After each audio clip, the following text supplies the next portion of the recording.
Hello students, welcome back to this channel. Students, इस video में हम सॉल्व करेंगे question number 2 exercise 4.3 class 10 NCERT की टेक्स्ट बुक से। क्वेश्चन है find the values of k for which each of the following quadratic equations so that they have two equal roots. अब यहाँ पर जो क्वाड्रेटिक इक्वेशंस हैं उनमें आपने के की इस तरह से वैल्यू फाइंड करनी है कि इक्वेशन के जो रूट्स हों वो इक्वल हों। अब आपको पता है कि यहाँ पर क्या करना है। अगर रूट्स इक्वल होंगे तो जो डिस्क्रिमिनेंट है that should be equal to 0. Okay, and discriminant की वैल्यू क्या होती है b² माइनस 4ac। ओके, सो यहाँ पर पहले देख लो a क्या है। a is equal to 2, b की वैल्यू है k, c is equal to 3। अब यहाँ पर हम लिखेंगे roots will be equal if d is equal to 0। So d की वैल्यू क्या होती है b² minus 4ac is equal to 0। So b क्या है k² minus 4 into 2 into 3 equals to 0। So k² minus 4 2 ज़ा 8 3 ज़ा 24 equals to 0।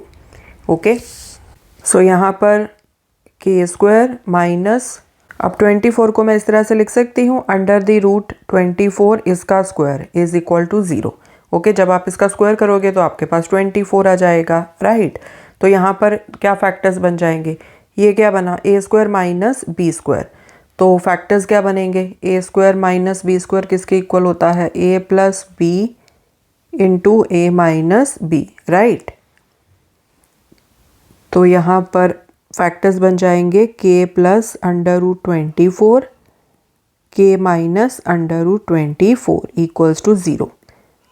So k plus under root 24 इसको equal to 0 कर दो, k minus under root 24 equals to 0। So k की value क्या आ जाएगी negative under the root 24 and यहाँ पर k is equal to positive under the root 24। अब 24 की फैक्टराइजेशन कर लो, 12 आ गया, देन 2 6 ज़ा 12, देन 2 3 ज़ा 6। So k is equal to negative 2 into 2 into 2 into 3, k is equal to 2 into 2 into 2 into 3। So यहाँ से देखो एक 2 अंडर रूट से बाहर आ जाएगा, यहाँ से भी एक 2 अंडर रूट से बाहर आ जाएगा। So k is equal to minus एक 2 बाहर, अंडर द रूट में क्या बचा 2 3 ज़ा 6। सो सेम ही चीज़ यहाँ पर आएगी, बस साइन पॉजिटिव आएगा। सो 2 बाहर अंडर द रूट 6। ओके, सो ये दो वैल्यूज़ आएंगी आपकी। ओके, सो एंड में आप लिख सकते हो। सो k इज इक्वल टू, अगर कंबाइन करके लिखना है तो इस तरह से लिख सकते हो प्लस माइनस 2 अंडर रूट 6, या फिर इसी तरह से लिख लो अलग अलग। So k is 2 under root 6 and minus 2 under root 6। Okay, so किसी भी वे से आप लिख सकते हो। सो ये हो गया first part.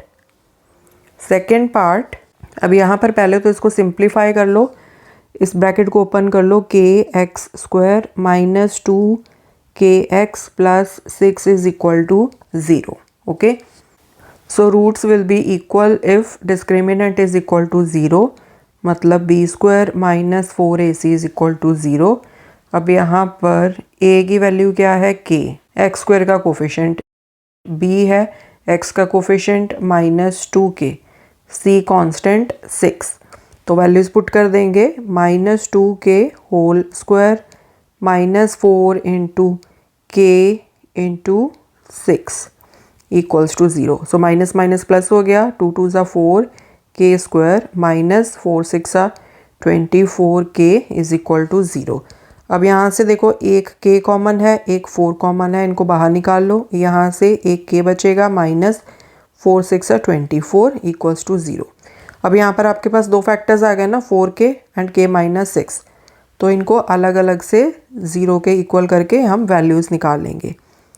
4k equals to 0, k minus 6 equals to 0। So k तो आ गया 0, 0/4 0, एंड यहाँ से k इज इक्वल टू 6। अब यहाँ पर देखो k इज इक्वल टू 0, इस वैल्यू को आप नहीं ले सकते, यहाँ पर हम लिखेंगे नॉट पॉसिबल। उसका रीज़न ये है, मैं आपको बताती हूँ कि ये जो इक्वेशन आपने ली है, यहाँ पर जो k है वो x² का कोफिशिएंट है। तो अगर k की वैल्यू आपने 0 पुट कर दी तो 0 इंटू x² मतलब ये तो 0 हो गया, राइट। तो एक्स स्क्वायर की तो जो टर्म है वही ख़त्म हो गई, तो फिर ये क्वाड्रेटिक इक्वेशन ही नहीं रहेगी, राइट। तो इसलिए ये वाली जो वैल्यू है k इज़ इक्वल टू 0, इसको आपने नहीं लेना। सो आंसर आपका आएगा k is equal to 6। So k is equal to 6, that is your answer. Okay, so students, I hope question आपको अच्छे से समझ में आया होगा। More questions we will solve in the coming videos. Thanks for watching.